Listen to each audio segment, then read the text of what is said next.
धम्मवंदनी भगिनींनो,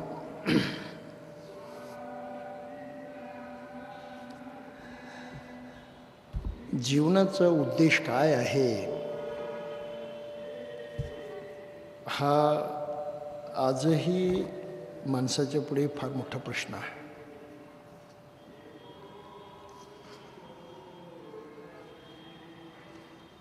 जसा मानवाचा विकास होत गेला, अल्बर्ट आईन्स्टाईननं म्हटल्याप्रमाणे त्याच्या इच्छा आकांक्षा, त्याच्या कल्पनाशक्तीमुळं अतिशय अद्भुत अशा प्रकारच्या विश्वात प्रवेश करण्याची त्याची क्षमता आणि प्रत्यक्षात तसं घडत नाही ही वास्तविकता, यामधून माणसाच्या कल्पनाशक्तीनं आणि त्याच्या इच्छा आकांक्षेनं आपल्या स्वतःच्या प्रतिमेवरून देवाची निर्मिती केली असं सिद्धांत आईन्स्टाईननं मांडलेला आहे. आणि त्या कल्पनेतून आपल्या अपुऱ्या इच्छा आकांक्षा, आपल्याला काय मिळावं काय नाही याची जी आस आहे ती त्याकडून भागवली जाई अशा प्रकारचं एक प्रक्षेपण त्याच्यावरती केलं गेलं. म्हणून ईश्वराची निर्मिती आणि त्या संबंधी असणाऱ्या साऱ्या गोष्टी ह्या केवळ कल्पना आहेत, त्यापेक्षा दुसरं काही नाही. आणि मग माणसाची अशी एक धारणा झाली की या जगामध्ये, या जीवनामध्ये आपल्याला काही फार करता येत नाही, म्हणून भविष्यकाळामधला काहीतरी उद्देश ठेवून, ध्येय ठेवून त्यानं जगलं पाहिजे. आणि मग भविष्यकाळातलं ध्येय कोणतं, तर मेल्यानंतर स्वर्गाचा लाभ होणं हा संकल्पनेचा उदय. की इह लोकात जीवात जीव असताना मनुष्य सुखीच होऊ शकत नाही, तो दुसरं काही करू शकत नाही, त्याच्या इच्छाकांक्षेची परिपूर्ती होऊ शकत नाही. आणि हे सारं जर व्हायचं असेल तर असं आदर्श ठिकाण ज्याला स्वर्ग म्हटलं जातं, जिथे सर्व सुख आहेत, सर्व इच्छाकांक्षा पूर्ण होतात, असं हे ठिकाण कुठेतरी असलं पाहिजे. आणि ते मिळवण्यासाठी म्हणून ईश्वर आणि त्याची साधना, त्यासाठी केलं जायचं कर्मकांड, या गोष्टींची गरज आहे. अशा प्रकारे धर्म निर्माण झाले, धर्माचा पाया रचला गेला. म्हणून जवळजवळ सारे धर्म आपल्याला स्वर्गाची आशा दाखवताना दिसतात. आणि त्याबरोबर हेही सांगतात की हा स्वर्ग आता मिळत नाही, तो मेल्यानंतरच मिळतो. म्हणजे एक प्रकारे माणसानं आपलं खोटं समाधान करून घेतलं आणि तो तिथे स्थिर झाला. मग जीवनाचा उद्देश काय, तर त्यामध्ये मग अनेक प्रवाह निर्माण झाले. काही लोकांना वाटायला लागलं आपण जगतो आहे ना, जिवंत आहोत ना, खातो पितो जगतो, हे सर्व काही आहे, त्यापेक्षा अधिक करण्याची गरज नाही.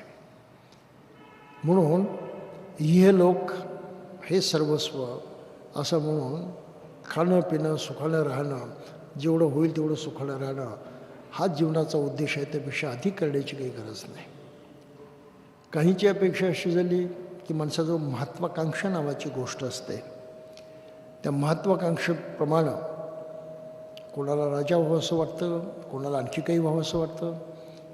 त्यानं त्या जिद्दीनं करणं, आपल्या त्या हेतूसाठी झगडणं, हे त्याच्या जीवनाचं ध्येय आहे.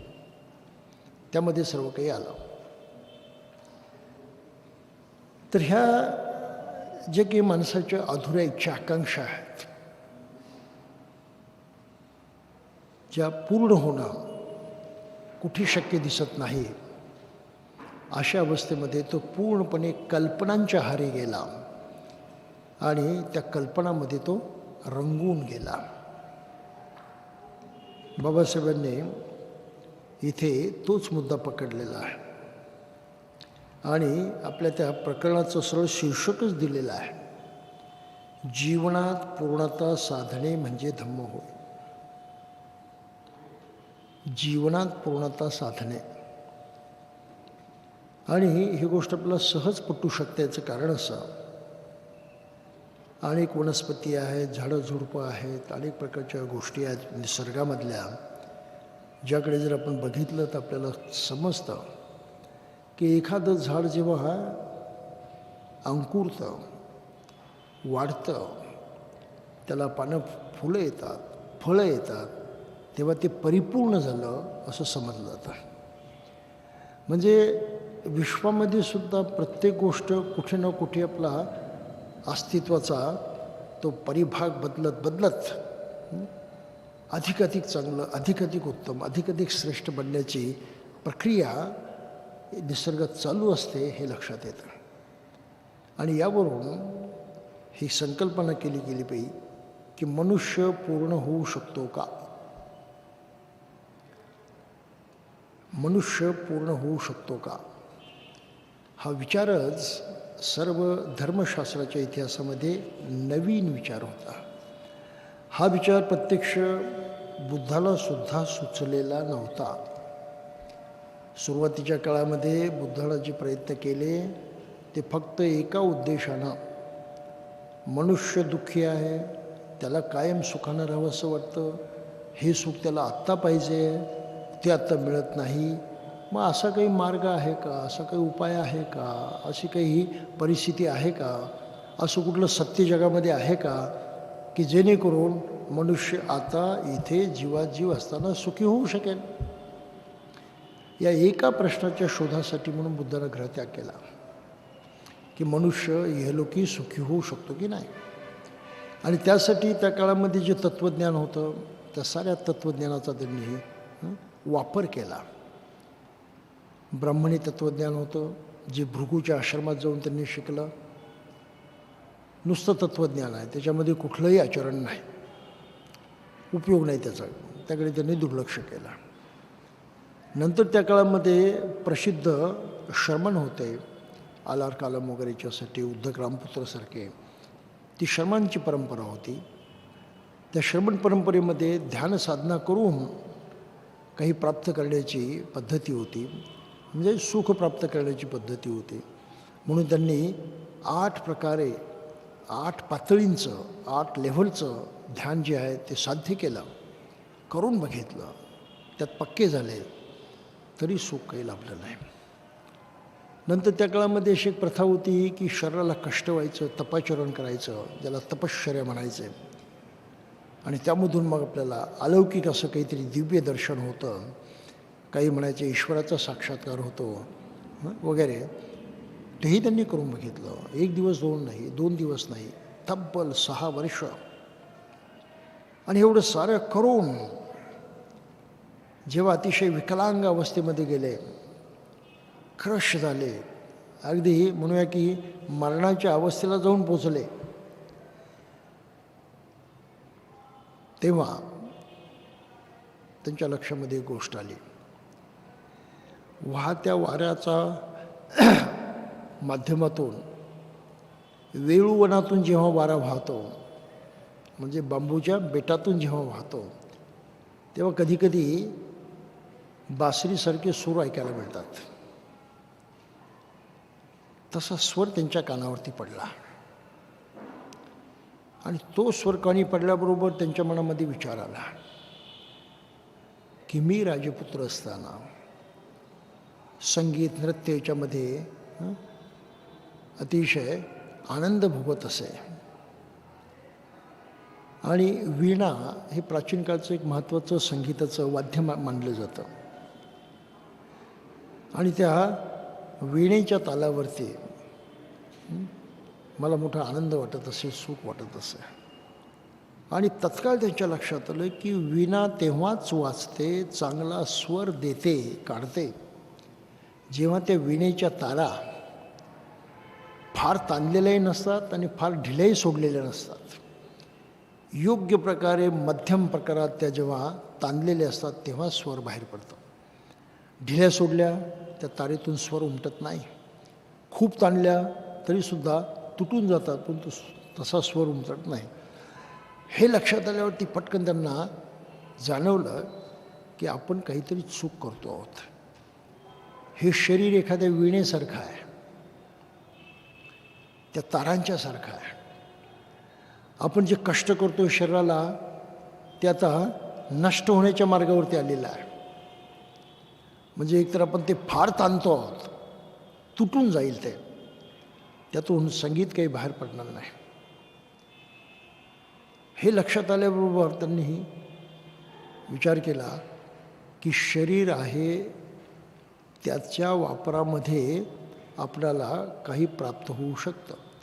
हे साधनच मोडून गेलं, काहीच करता येणार नाही.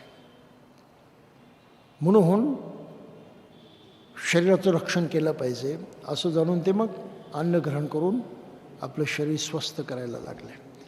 आणि त्याच वेळेस त्यांच्या दुसरी गोष्ट लक्षात आली की जे काही मी तपश्चर्या करतो ती शरीराला त्रास देणारी आहे, माझ्या मनाचं काय. आणि परिस्थिती अशी आहे की जे काही आतापर्यंत मी करत आलो ते फक्त मनाच्या माध्यमातूनच करत असतो. शिक्षण घेतलं मनाच्या माध्यमातून, ध्यान साधना केली मनाच्या माध्यमातून, तपश्चर्या केली मनाच्या बळावरतीच.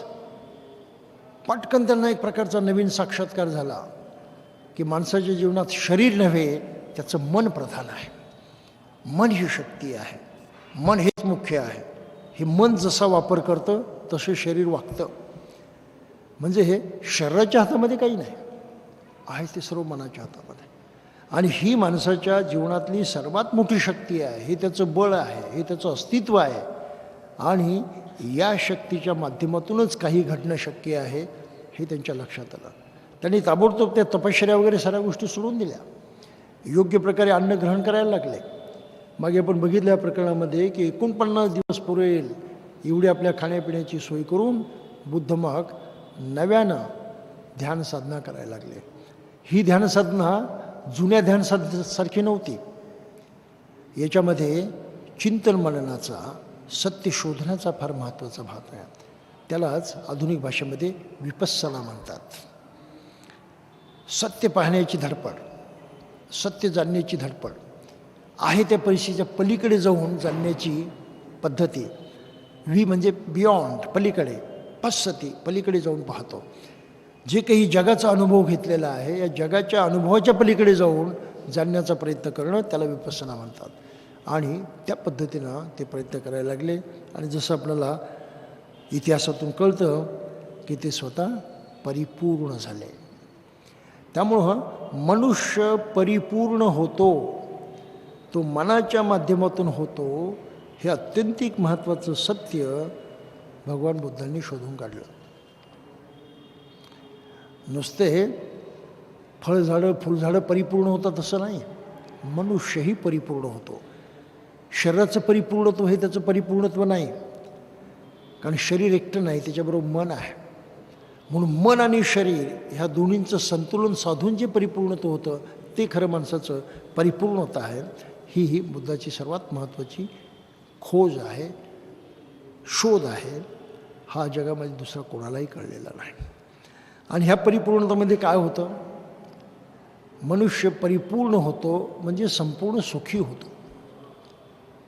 आणि त्या सुखाची कल्पना बुद्धाच्याच मागच्या एका उपदेशामध्ये आपण बघितली होती की जेव्हा बुद्धत्व प्राप्त झालं आणि त्यांनी जगाकडे आपल्या अंतर्दृष्टीनं बघितलं तेव्हा त्यांना जाणवलं की सर्व मनुष्यजात एखाद्या कमळाच्या बेटासारखी आहे, कमळाच्या एखाद्या सरोवरासारखी.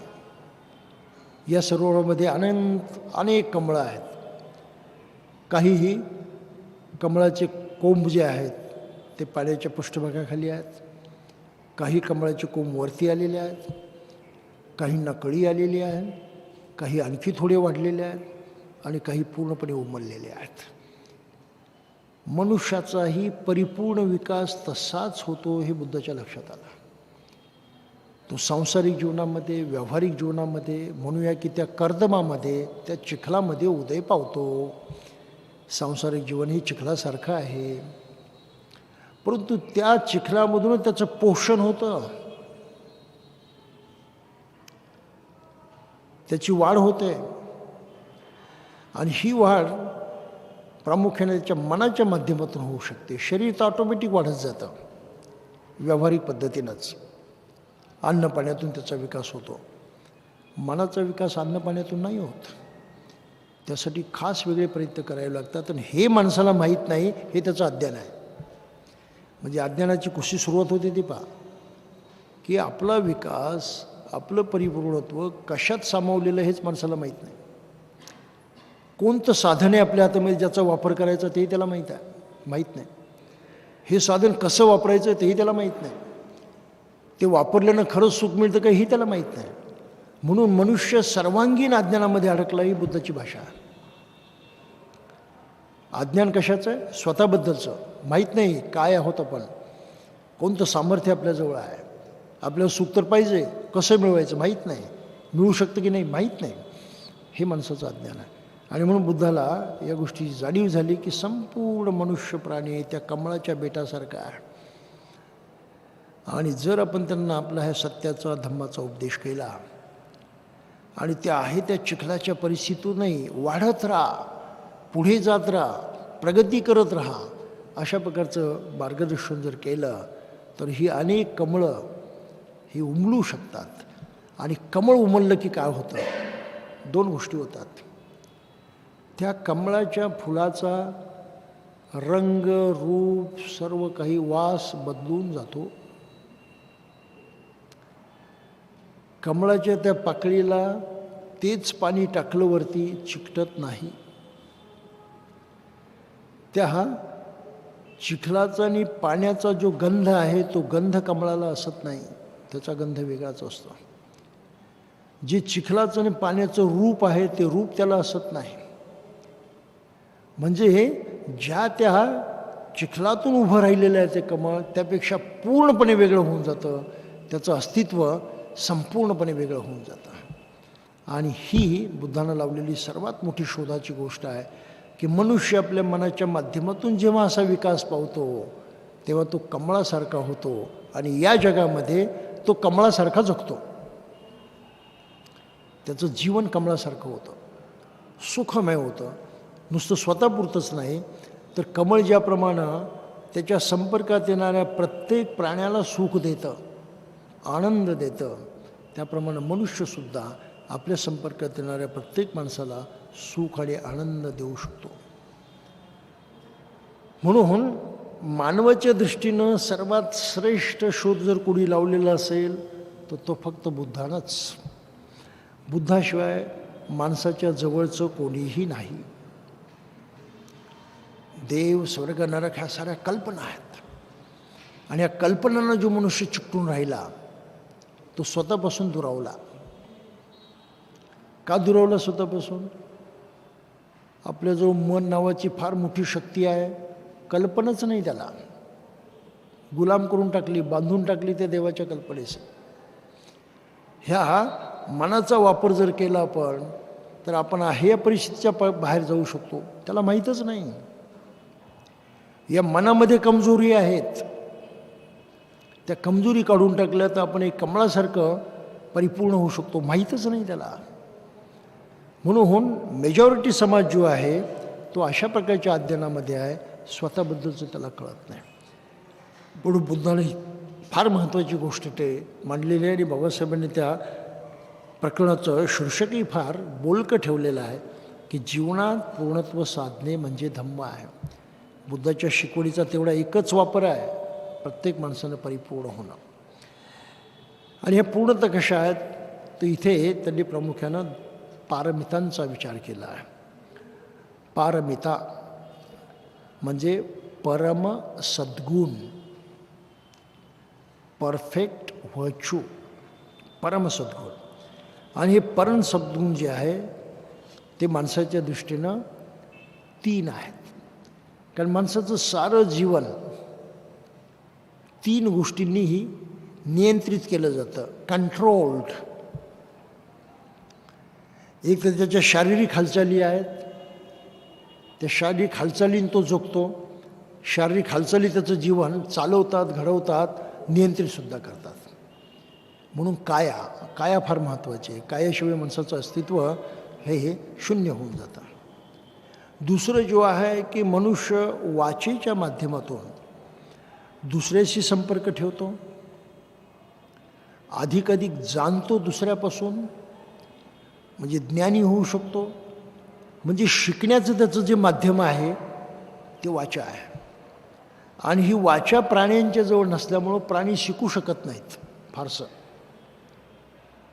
प्राणी जाणू शकत नाहीत फारसं. आपला अनुभव, आपली ही जी काही स्थिती आहे ती व्यक्त करू शकत नाहीत. म्हणून प्राणी लोकांचा विकास होणं मुश्किल होऊन बसलेलं आहे. निसर्गाची ती एक मोठी अडचण आहे. माणसाच्या बाबतीत तसं नाही आहे. वाचेच्या माध्यमातून माणसाच्या विकासाचा एक प्रचंड मोठा मार्ग मोकळा झालेला आहे. वाचा हेच माणसाच्या शिक्षणाचं एकमात्र साधन आहे. त्यालाच आपण कम्युनिकेशन म्हणतो. आणि म्हणून ह्या वाचेच्या वापरातूनही दोन गोष्टी घडतात. एकीकडे काही सकारात्मक घडतं, दुसरीकडे नकारात्मक घडतं. शरीराच्या वापरातूनही सकारात्मक घडतं, नकारात्मक घडतं.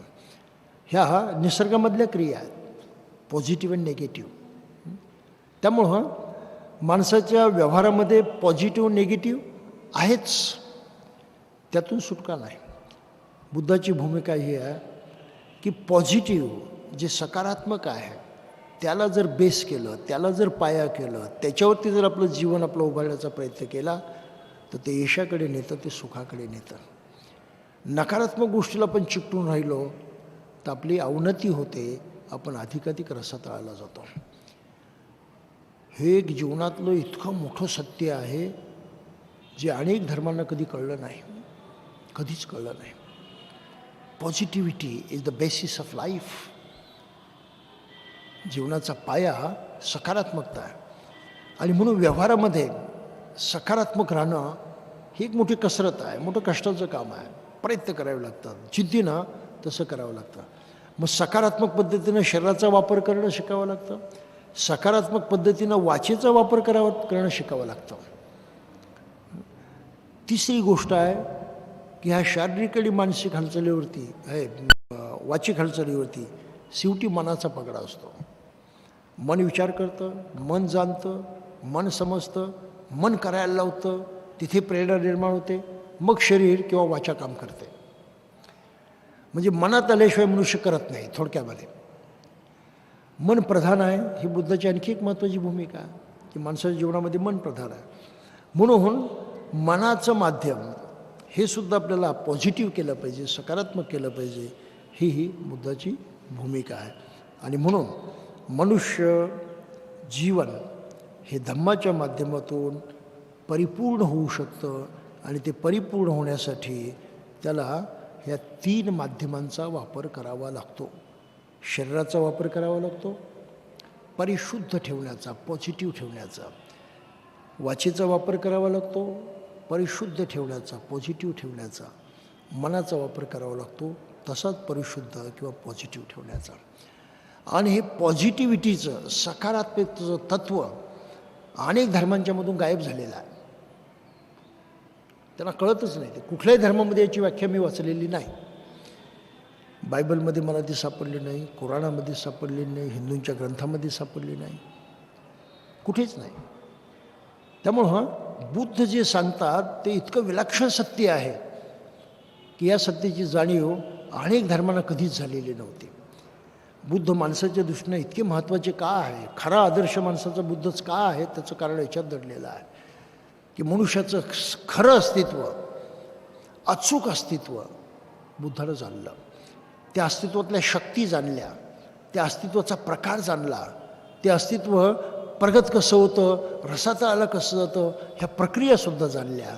आणि या प्रक्रियेतून सकारात्मक प्रतिक्रियेचा स्वीकार करून आपलं पूर्णत्व कसं साधायचं हे सुद्धा बुद्धानं जाणलं.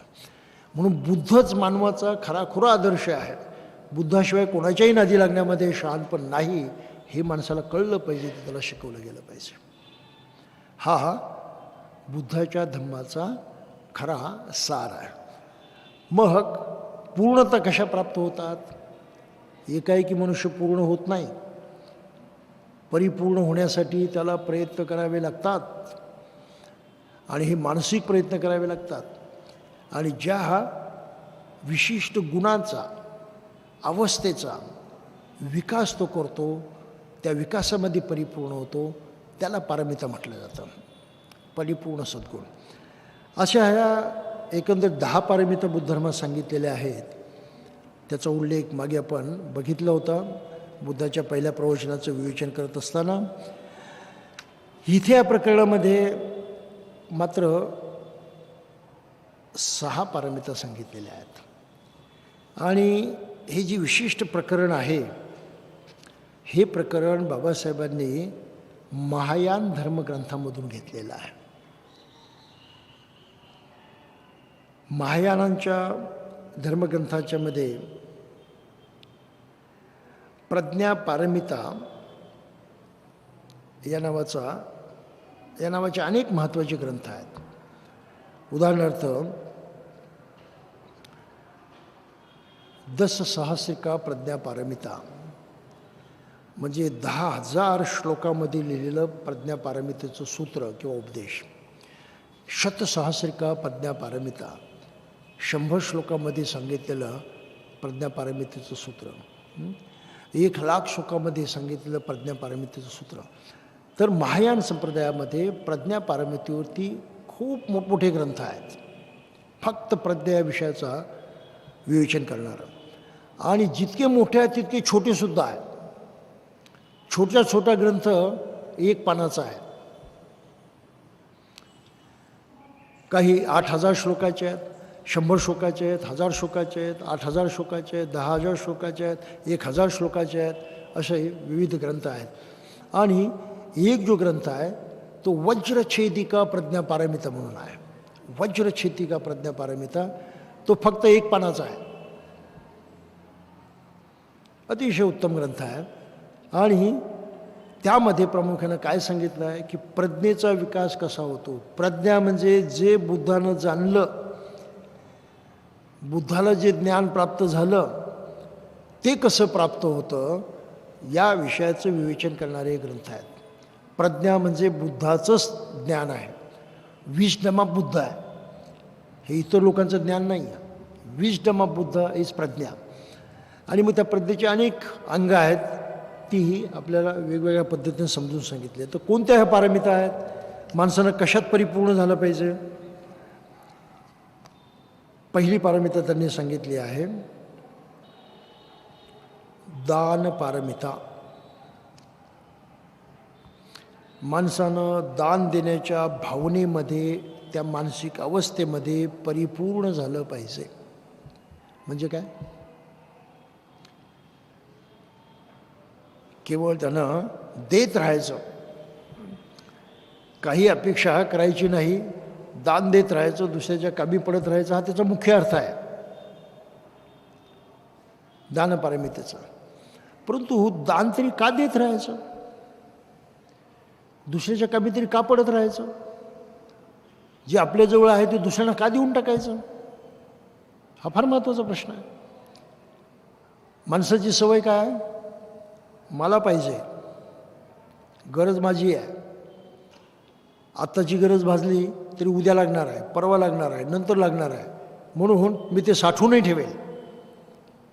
म्हणजे माणसाची सवय आहे ॲक्विजिशनची, मिळवण्याची, धरून ठेवण्याची, आपल्याच हातामध्ये ठेवण्याची. या उलट बुद्धानं सांगितलं आहे दान करायला शिकलं पाहिजे, द्यायला शिकलं पाहिजे, दुसऱ्याच्या कामी पडायला शिकलं पाहिजे. हा विरोधाभास आहे वेगळा. असं विरोधी का, त्या ॲक्विजिटिव्ह इन्सिक ज्याला म्हणतात, घेण्याचीच भावना जी आहे ती नकारात्मक असते, नेगेटिव्ह असते. आणि निगेटिव्हिटीमधून विकास होत नाही, हे निसर्गाचं तत्त्व आहे, आपल्या घरचंही तत्त्व नाही. नकारात्मकतेतून विकास होत नाही, हे निसर्गाचं तत्त्व आहे. त्यामुळं ॲक्विजिशन हे जर मर्यादेच्या पलीकडे गेलं तर ते नकारात्मक होतं आणि आपल्या स्वतःच्या सुखाला बाधा आणतं, त्यातून सुख कधीच मिळत नाही. ही अतिशय महत्त्वाची वैज्ञानिक मीमांसा बुद्धानं केलेली आहे. त्या उलट सकारात्मकता आहे. सकारात्मकता म्हणजे दुसऱ्याला देण्याची इच्छा, दुसऱ्याच्या कामी पडण्याची इच्छा. आता आपण व्यवहारामध्ये जरी अनुभव घेतला आपल्या दररोजच्या जीवनामध्ये, जेव्हा कोणी अडीअडचणीमध्ये असतो, कोणी दुःखात असतो, कोणी त्रासात असतो आणि आपण त्याला मदत करतो, त्याच्या कामी पडतो, तेव्हा आपला अनुभव काय असतो? बरं वाटतं की वाटत नाही? चांगलं वाटतं की वाटत नाही? आपला अनुभव आपल्याला सांगतो की तेव्हा आपल्याला खूप चांगलं वाटतं. आपली मानसिक शक्ती जी ती उंचावलेली असते, एक जोश पैदा झालेला असतो, एक शक्ती मनामध्ये निर्माण झालेली असते, जी चांगल्याचा अहसास तर देतेच, परंतु आपल्याला एका वेगळ्या अवस्थेमध्ये, स्टेटमध्ये घेऊन जाते. हा सर्वांचाच अनुभव आहे. कोणालाही मदत करताना आपल्याला दुःख होतं असा अनुभव येत नाही. फार जीवावर ते आलं नाही पण कोणाला दान दिलं, शक्यच नाही. मनाच्या विरुद्ध आपण ते करत नाही. आणि दिलं तर आणखी एक गोष्ट होते, दिल्याचा पश्चाताप होत नाही. अरे रे, आपण दिलं, काही चुकीचं झालं, ते बरोबर झालं नाही म्हणून नाही द्यायला नको होतं, करायला नको होतं, पश्चाताप होत नाही. ही आणखी मजेशीर गोष्ट आहे. दिल्याचा आनंद होतो, नंतर वाईट वाटत नाही. जेव्हा जेव्हा त्या गोष्टीची आठवण येते तेव्हा तेव्हा चांगलंच वाटतं. हा पॉझिटिव्ह इफेक्ट आहे. तर नेगेटिव्हिटी डिक्रीजिंग आहे, पॉझिटिव्हिटी इन्क्रीजिंग आहे. हा दोन्हीमधला फरक आहे. नकारात्मकतेतून मनुष्य अधिकाधिक तळाला जातो, सकारात्मकतेमधून तो अधिकाधिक उन्नत होतो. हे चांगलं वाटणं, हा आनंद होणं, यामधून सहजपणे आंतरिकदृष्ट्या माणसाचा आत्मविश्वास वाढत जातो. ही फार महत्त्वाची गोष्ट आहे. आत्मविश्वास वाढत जातो, ज्याला आपण आत्मविश्वास म्हणतो, तो स्वतःवरचा विश्वास वाढत जातो. आता स्वतःवरचा विश्वास वाढणे एक वेगळी शक्ती आपल्याला साधते, मिळते. त्यामुळं आत्मविश्वास ज्या अनेक गोष्टींना वाढतो त्यामध्ये ही सर्वात महत्त्वाची गोष्ट आहे. आत्मविश्वास वाढवण्याची, दुसऱ्याच्या कामी पडणं, दुसऱ्यासाठी प्रयत्न करणं. दुसरा जसा आहे तसाच मी आहे, त्याच्यात माझ्यात काय फरक आहे? जसा मी तसा तो, तसा तो तसा मी. ही बुद्धाची शिकवण आहे. जसा मी तसा तो, जसा तो तसा मी. आम्हाला काही फरक नाही. आज तो दुःखात असेल, उद्या मी दुःखात असेल. आज तो सुखामध्ये आहे, उद्या मी सुखामध्ये असेल. दोघांच्या त्या जीवन पद्धतीमध्ये काही फरक नाही. फक्त आपल्याला त्या दुसऱ्याच्या ठिकाणी जरा कल्पना करून पहा, पटकन लक्षात येतं. आणि यामधून बुद्धानं त्या सकारात्मकतेचं महत्त्व मांडलेलं आहे की जर अशा प्रकारे आपण दुसऱ्याच्याबद्दल सकारात्मक राहिलो तर आपल्याला आपल्या स्वतःच्या आंतरिक शक्ती वाढवता येतात. म्हणून पहिली पारमिता सांगितली आहे, दान पारमिता. आणि या दानामध्ये शील पारमितासुद्धा येते. कशी येते? शीलाचं पालन मनुष्य करतो तेव्हा तो एक प्रकारे दान करत असतो. शीलांचं पालन करतो तेव्हा तो महादान करत असतो, असं पाली सूत्रांमध्ये म्हटलेलं आहे. महादान साधंसुद्धा नाही. का? तर जेव्हा तो जीवहिंसेपासून अलिप्त राहतो, पानातिपाता वेरमणी शिक्षापदं समाध्या, तेव्हा ते आपल्या आचरणानं त्याच्या आसपास असणारे जे काही प्राणी मात्र आहेत त्यांना तो अभय देतो. तुम्हाला धोका नाही माझ्यापासून, तुम्हाला त्रास नाही माझ्यापासून. हे अभय त्या प्राणीमात्रांना दिल्यामुळं ते प्राणीमात्र आनंदी राहू शकतात, स्वस्थ राहू शकतात, चिंतेतून मुक्त होऊ शकतात, निर्भयपणे जगू शकतात. म्हणजे शीलाच्या पालनामध्ये काय शक्ती आहे ती लक्षात घ्या. हे आश्वासन मनुष्य इतर प्राणीमात्रांना देतो आणि ते मात्र प्राणीमात्र स्वस्थ होतात, निश्चिंत होतात. म्हणून शीलाच्या पालनामधून चोरी करण्यापासून अलिप्त होतो मनुष्य. तीच भावना आहे, माझ्यापासून धोका नाही, तुम्ही स्वस्थ राहावं, आनंदात राहावं, चिंता करायचीच नाही, काळजी करायचीच नाही, अशा प्रकारचं अभय त्या प्राणीमात्रांना मिळतं. दुराचारापासून अलिप्त होतो तेव्हा हे अभय असतं. आणि जेव्हा अभय असतं तेव्हा मनुष्य अतिशय विश्वासानं जगायला लागतो. सर्व लोकांच्या विश्वासाला पात्र होतो. म्हणून विश्वास संपादन करण्याचं हे फार मोठं काम शिलांच्या पालनामधून होतं आणि प्रत्यक्षांना मदत करण्यामधून ते अधिक वेगानं वाढतं. त्यामुळे सकारात्मक पाया जो आपल्या जगण्याचा आहे तो पक्का होऊन जातो. तर बाबासाहेबांनी सूत्रामध्ये सांगितलं आहे हे परफेक्शन ऑफ विजडम यामध्ये आलेलं सूत्र आहे. तिथे सुभूती आणि बुद्धाचा संवाद सांगितलेला आहे. सुभूती हा शिष्य बुद्धाला विचारतो, बोधिसत्वाची दानपारमिता कोणत्या प्रकारची असते? आणि त्यावर तथागत उत्तर देतात, बोधिसत्व चित्तांच्या अवस्थांची जाणीव ठेवून आंतरबाह्य वस्तूंचे दान करतो आणि त्या सर्व प्राणीमात्रांना दिल्यावर बोधीला ते अर्पण करतो. दुसऱ्यांनाही तो तसे करण्याची प्रेरणा देतो. कुठल्याही वस्तूबद्दल त्याच्या मनामध्ये आसक्ती नसते. या अवस्थेला दानपारमिता म्हणतात. दान देण्याच्या त्या भावनेमध्ये आसक्ती नसणं हा महत्त्वाचा भाग आहे. ही वस्तू मला पाहिजे म्हणजे पाहिजेच, धरून ठेवत नाही, चिकटून बसत नाही, असली काही नसली काय, प्रश्न मिटला. म्हणून दान देण्याच्या वेगवेगळ्या पद्धती आपल्याला बुद्ध धर्मामध्ये पाहायला मिळतात. मनुष्य अगोदर देतो विचार करून, देऊ की नको देऊ की नको, पण जाऊ दे देऊन टाकतो. फारसा काही त्याच्यावर तर मनावरती परिणाम होत नाही, देऊन टाकला. दुसरा एखादा मनुष्य नाही दिलं पाहिजे बरं, कर्तव्याची भावना ठेवतो आणि देतो. त्याला त्यापेक्षा बरं वाटतं की आपण आपलं कर्तव्य केलं, आपण कोणाची तरी कामी पडतो. तिसरी अशी अवस्था आहे, दिलं पाहिजे त्याला माहीत आहे, देण्याची प्रवृत्ती आहे, कुठलाही विचार न करता तो नुसता देत राहतो. म्हणून देण्याच्या तऱ्हा आहेत. एक दान दिलं, एक तृष्णा जिला म्हणतो किंवा लोभ म्हणतो किंवा धरून ठेवण्याची भावना म्हणतो, ते असं धरून ठेवणं आहे. आणि ही माणसाची सर्वांची प्रवृत्ती आहे. मी माझं माझं माझं तुझंही माझंच, ते अगदी वेगळ्या प्रकारला गेले. मग लोक हे नुसते लुबाडण्याच्या मागे लागतात. माझं माझंच तुझंही माझंच ही भावना असते. हे कधी दान देऊ शकत नाही, ते नकारात्मक याच्यामध्ये जगतात. परंतु देणाऱ्या माणसांच्या मध्ये मग काही असं देतात, म्हणजे जी मूठ आहे, नाही माझंच आहे, माझ्याच हातात राहिलं पाहिजे, थोडीशी मूठ ढिली होते, नाही दुसऱ्याला दिलं पाहिजे, देत होतं. ही कसली भावना? कर्तव्य म्हणून दिलं पाहिजे, आपल्याला मोठेपण मिळतं म्हणून दिलं पाहिजे, आपल्याला नावलौकिक मिळतं म्हणून दिलं पाहिजे, देणं फायद्याचं आहे, आज नाही उद्या फायदा होतो त्याचा म्हणून दिलं पाहिजे. अशा अनेक कल्पना डोक्यामध्ये असतात. म्हणून मनुष्य दान देतो. हे व्यवहारातली दानाची पद्धत आहे. याच्यातून हळूहळू विकास जातो आणि मनुष्य कसं द्यायला शिकतो. दान तर द्यायचा, हे असं काय झालं, दोन्हीमध्ये फरक आहे ना.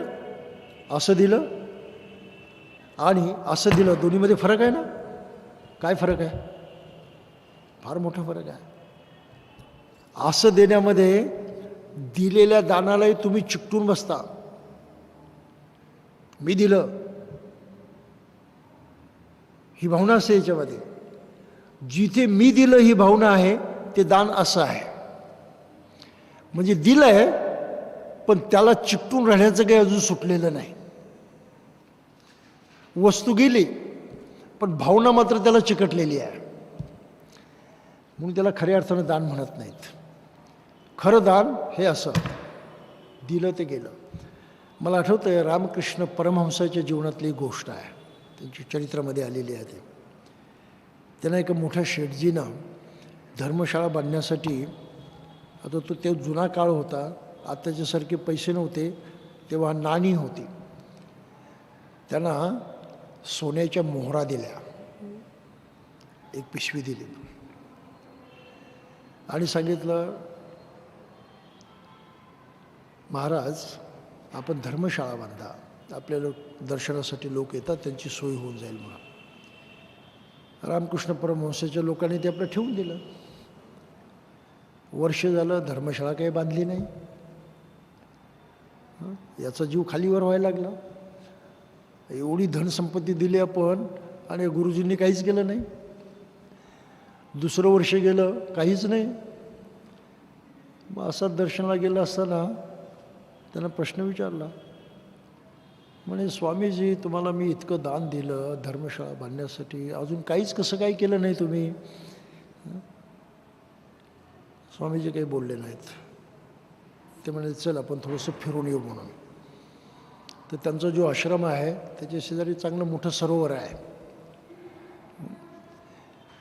त्या सरोवरामध्ये ते फिरायला गेले, छोट्याशा बोटीत बसले आणि एका शिष्याला सांगितलं की ती पिशवी घेऊन ये म्हणे मोहरांची. एक शिष्य पिशवी घेऊन आला, ती त्यांनी परमहंसाच्याकडे दिली आणि आमनेसामने बसले आणि ते त्यांना उपदेश करत राहिले. निळ्या गोष्टींचा चर्चा करत राहिले त्यांच्याबरोबर. परंतु ते करत असताना त्यांनी दुसरं एक काम केलं. त्या पिशवीत हात घालायचे, एक मोहर काढायचे, अशी वाजवायचे, पाण्यामध्ये टाकून द्यायचे. आता अशी एक एक मोहर जेव्हा पाण्यात जायला लागली तेव्हा याचा जीव आणखी खालीवर व्हायला लागला. एक तर दिली धर्मशाळा बांधण्यासाठी, ते तर काम या माणसानं केलंच नाही. आता उलट एक एक मोहर पाण्यामध्ये टाकायला लागले, म्हणजे सारं नुकसानच. म्हणून त्याला काही राहवलं नाही. तो म्हणाला स्वामीजी माफ करा, पण तुम्ही काय करता ते? अहो धर्मशाळा बांधण्यासाठी पैसे दिले मी तुम्हाला, सुवर्ण मोहरा दिल्या आणि तुम्ही त्या पाण्यामध्ये टाकतात. रामकृष्ण त्याला काय विचारत, तू दिल्या? कुठे दिल्यास म्हणे. त्याला काही कळे ना कुठे दिल्या म्हटलं. म्हणजे ते तर तुमच्या हातामध्ये आहे, पण तू कुठे दिल्यास? तुझा जीव अजूनही याच्यात अडकलेला आहे, तू अजूनही त्यांना धरून ठेवलेला आहेस, तू दिल्याच नाहीस मुळामध्ये. तेव्हा कुठे तिच्या डोक्यात प्रकाश पडला की आपण काय पागलपणा करतो आहे. दान हे असं द्यायचं नसतं, जे दिलं ते दिलं. म्हणून असं दान देण्यामध्ये आणि असं दान देण्यामध्ये जो फरक आहे तो आपल्या लक्षात येत नाही. तर दान देताना आपली अवस्था तशी होत जाईल. निरीक्ष दान द्यायचं, दिलं ते दिलं, त्याचं रिटर्न काही नको. नाही तर माझं नाव द्या, माझी जाहिरात द्या, मला मोठं म्हणा, दानशूर म्हणा, ह्या साऱ्या भानगडी विषयात. अनाथ पिंडकाची सुद्धा मजेशीर अशीच गोष्ट आहे. तो फार मोठा नायक होता त्या काळातला, खूप दान दिलं त्याने. मोठा श्रेष्ठी होता, श्रीमंत व्यापारी होता. त्याची इच्छा होती भिक्षू बनण्याची आणि त्यानं बुद्धाला विचारलं, भगवान मलाही भिक्षू बनायचं. बुद्धानं काय सांगा, नो, तू भिक्षू बनायचं नाहीस. अरे तू लाख लोकांना पोचतोयस, तुझ्याजवळ ती विद्या आहे धनसंपत्ती निर्माण करण्याची, लाख लोकांचं जीवन चालवण्याची. तुझ्या त्या ज्ञानाचा वापर तू असा कर की लोकांची सेवा होईल, त्यांच्या कामी पडेल, त्यांचं जीवन चांगलं होईल. पहा बुद्धाची भूमिका कशी आहे. ते कोणी भिक्षू बनायचं नसतं. ज्या क्षेत्रामध्ये जो मनुष्य कर्तबगार आहे त्याने आपलं ते कर्तव्य बजावण्यात धम्मजीवन जगायचं असतं. भिक्षू बनण्याची गरज नाही त्याला. जीवक वैद्य होता महान, बुद्धाने त्याला भिक्षू नाही बनवू दिलं. अरे तू एवढी रोग्यांची सेवा करतो आहेस, तुझ्या हातामध्ये एवढी मोठी कला आहे, ती सेवा करण्यामध्ये तुझा विकास सामावलेला आहे, तुला भिक्षू बनण्याची गरज नाही. त्यामुळे जीवक भिक्षू नाही झाला, अनाथ पिंडक भिक्षू झाला नाही. परंतु अनाथ पिंडकानं आपल्या त्या ज्ञानाच्या बळावरती लक्षावधी लोकांना मदत केली. अनाथ पिंडिक असं त्याचं नाव होतं. अनाथ म्हणजे ज्याला कोणी सहारा नाही असे लोक, पिंडिक म्हणजे त्यांना अन्न देणारा. तो अनाथ पिंडक साविस्तेमध्ये सर्व बेसहारा लोकांना अन्न पुरवठा करणारा होता, अन्नदान देणारा होता. त्याची ती अन्नछत्र सतत चालू असायची. म्हणून त्याचं नाव पडलं अनाथ पिंडक. त्याचं मूळ नाव होतं सुदत्त. तेही नाव चांगलं होतं. सु म्हणजे चांगलं, दत्त म्हणजे देणारा. सुदत्त, अनाथ पिंडक हे नंतरचं नाव. तर त्याचीसुद्धा अवस्था अशी होती. तर हा अनाथ पिंडक जेव्हा वृद्ध झाला, व्यापार वगैरे त्याचा सारा संपून गेला आणि विहारामध्ये तो दररोज जायचा. मात्र जेव्हा शहरात असायचा विहारामध्ये जाणारच, व्यापारासाठी बाहेर गेला होता तो भाग वेगळा. पण जाताना तो कधी रिकाम्या हाताने गेला नाही, कधीच आयुष्यभर. आजही बौद्ध राष्ट्रांच्यामध्ये ही प्रथा आहे. मी थायलंडमध्ये पाहिले, श्रीलंकेमध्ये बघितले. ह्या बौद्ध राष्ट्रामध्ये आजही ही प्रथा आहे की विहारात जाणारा मनुष्य रिकाम्या हातानं जात नाही. आपल्या भारतीय संस्कृतीमध्ये एक जुनी प्रथासुद्धा आहे, आपल्याला आठवते की नाही माहीत नाही, पण तो खेड्यापाड्यात असताना माझा तो अनुभव होता की तेव्हा खेड्यातली माणसं कोणाच्या घरी जायला निघाले तर कोणी रिकाम्या हाताने जात नव्हता. आपल्या घरातलं थोडंसं धान्य घेऊन जाईल, काही ना काही, बाकी देण्यासारखं काहीच नव्हतं, पैसा नव्हता त्यांच्याजवळ, परंतु आपल्या घरातलं धान्य घेऊन जाईल. ज्याच्याकडे जायचं त्याच्याकडे गव्हाच्या पोत्यांचं कोठार भरलेलं असलं तरीही त्याच्याकडे जाणारा हा गरीब नातेवाईक आपल्या घरातलं मुठभर गहू का होईना घेऊन जाणारच. त्याच्या घरात तो रिकाम्या हाताने जाणार नाही. ही जी भारतीय परंपरेमध्ये एक परंपरा आपल्याला पाहायला मिळते, त्या परंपरेचा उगम इथे आहे, या दान पारमितेमध्ये. रिकाम्या हाताने जायचं नाही. आता अलीकडचा जमाना कसा आहे, कुठेही कसंही जा, तुमचा हात रिकामा आहे की भरलेला आहे कोणी पाहत नाही, कोणी त्याची परवाई करत नाही. पण ती एक फार चांगली प्रॅक्टिस आहे. अजूनही काही ग्रामीण भागामध्ये ती पाहायला मिळते. लोक जेव्हा एकमेकांच्या घरी जातात तेव्हा रिकाम्या हाताने जात नाही. तर हा अनाथपिंडक जेव्हा वृद्ध झाला तेव्हा विहारात बदलायची तिची जी प्रथा होती तो कधी रिकाम्या हाताने गेला नाही. जेव्हा न्यायाला काहीच नाही असं त्याला वाटलं तेव्हा तो आपल्या बगीच्यातली मुठभर माती घेऊन जायचा. आपल्या बगीच्यातली मुठभर माती घेऊन जायचा आणि त्या विहाराच्या प्रांगणामध्ये टाकायचा. दान म्हणजे दानच. हीच प्रथा आजही थायलंडसारख्या देशात पाहायला मिळते. आजही थायलंडमधले लोक दरवर्षी मुठभर माती नेऊन विहारामध्ये टाकतात. अनेक विहारामध्ये चांगली गार्डन आहेत, सुंदर सजावट आहे. ठिकठिकाणी मला ते ढीग दिसायचे मध्येच. अरे म्हटलं इतकं चांगलं गार्डन आहे, मध्येच कशाला एवढा ढीग ठेवलेला आहे, तो साफ करायला पाहिजे. असं मी एका भिक्षूंना बोललो. म्हटलं मध्येच वाईट दिसत आहे. नो नो नो नो म्हणे, ते मेन आहे, बाकीची सजावट आम्ही केली पण ते मेन आहे. म्हणजे ते कसं काय? तर म्हणे इथले लोक दरवर्षी मुठभर माती आपल्या घरची आणून, आपल्या शेतातली आणून इथे टाकतात. त्या मातीचा तो ढीग आहे, ते दान आहे त्यांचं. पटकन मला आठवली ती अनाथपिंडिकाची गोष्ट. ही प्रथा यांनी इथे अजून चालू ठेवली आहे. तरी विचारलं असं का करतात हे लोक? तर म्हणे त्याचं कारण असं आहे की इथे विहारात लोक येतात, त्यांच्या पायाला, त्यांच्या चपलांना इथली माती लागते, ते बाहेर निघून जातात. कणभर का होईना इथली माती बाहेर जाते म्हणे. म्हणून इथे अशी प्रथा निर्माण झाली की अनाथपिंडिकाप्रमाणे आपण दरवर्षी मुठभर माती दान दिलीच पाहिजे. कारण इथली माती आमच्या पायाला लागून बाहेर गेलेली आहे. एक प्रकारे नुकसान झालं, एक प्रकारे चोरी झालेली आहे. म्हणून म्हणजे धम्माचं पालन करण्यामध्ये माणसं किती जागरूक आहेत. आपल्या देशामध्ये कशाचा कोणाला पत्ता नाही. खरी आहे ना गोष्ट?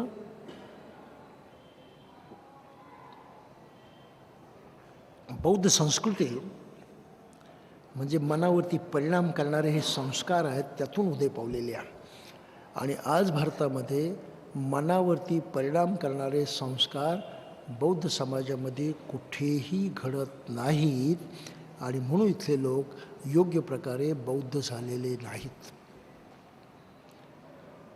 ते फक्त बौद्धिकदृष्ट्या बौद्ध मानतात, तो त्यांना आवडतो, ते तत्वज्ञान त्यांना योग्य वाटतं, ते त्यांना बरोबर वाटतं.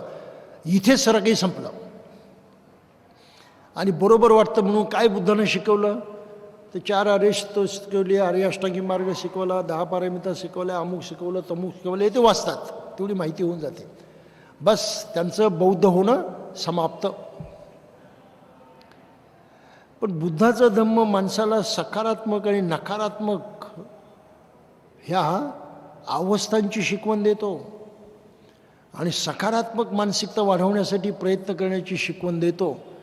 ते संस्कार मनावरती घडवतो. त्या संस्काराचं काय पत्ता नाही. मी काय म्हणतो लक्षात येतं.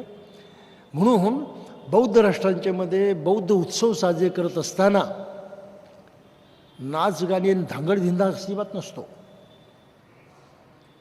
नाच गाणे धांगडधिंगा अजिबात नसतो. ते उत्सव साजरे करत असताना त्यामध्ये परिपूर्ण सहभागी होणं, आपलं आचरणाचं सामर्थ्य दाखवणं आणि जितकं दुसऱ्यांच्या कामी पडता येईल तितका कामी पडण्याचा प्रयत्न करणं, म्हणजे दानपारमितेकडे लक्ष देऊन जे काही करायचं ते करणं, याकडे फार लक्ष दिलं जातं. त्याच्या नेमकं उलटं आपल्या देशामध्ये घडतं. अगदी ही 14 एप्रिलचीच गोष्ट. रात्रीच्या वेळेस इथे जे काही मिरवणुका आल्या, प्रोसेशन, किती लोक पिलेले होते त्याच्यात माझ्यापेक्षा तुम्हाला जास्त माहीत आहे. ही परिस्थिती आहे. पण तुमच्या त्या नाचण्यानं, त्या हातवाऱ्यानं आणि त्या DJ सारख्या भयंकर कान फोडणाऱ्या संगीतानं कोणाचा काय लाभ होतो मला सांगा. लाभ कोणाचाच नाही. न्यूसन्स आहे, दुसऱ्याला त्रास आहे, दुःख देतात तुम्ही. नकारात्मक आहे. मी काय म्हणतो लक्षात येतं. नकारात्मक आहे.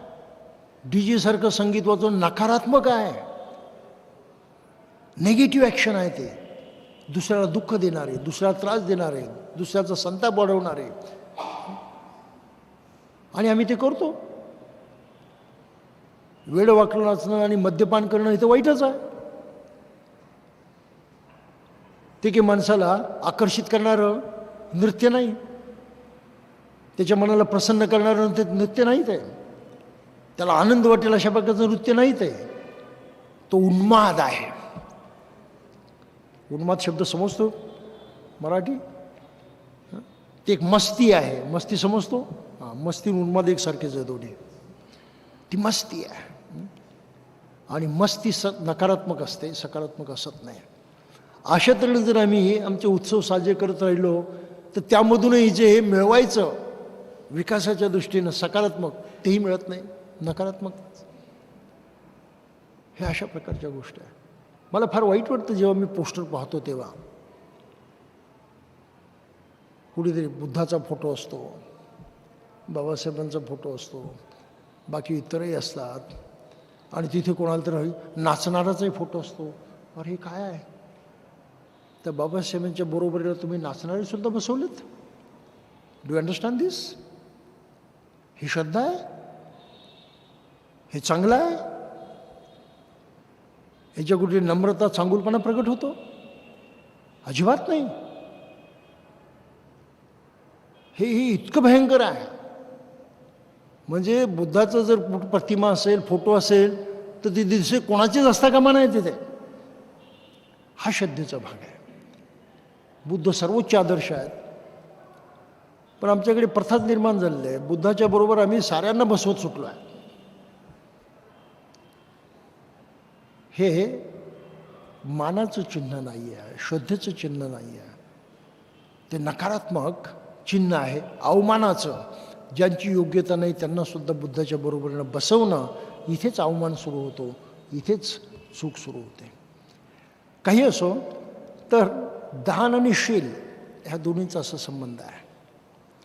आणि म्हणून इथे जे म्हटलेलं आहे की कुठल्याही वस्तूबद्दल त्याच्या मनात आसक्ती नसते, तो चिकटून नसतो त्या गोष्टीला. हे चुकीचं आहे. तो चुकीचं नाही करणार. जे योग्य तो करेल, पण त्याचे ते अडकून पडणार नाही. मी फार चांगलं केलं बोलणारच नाही तो.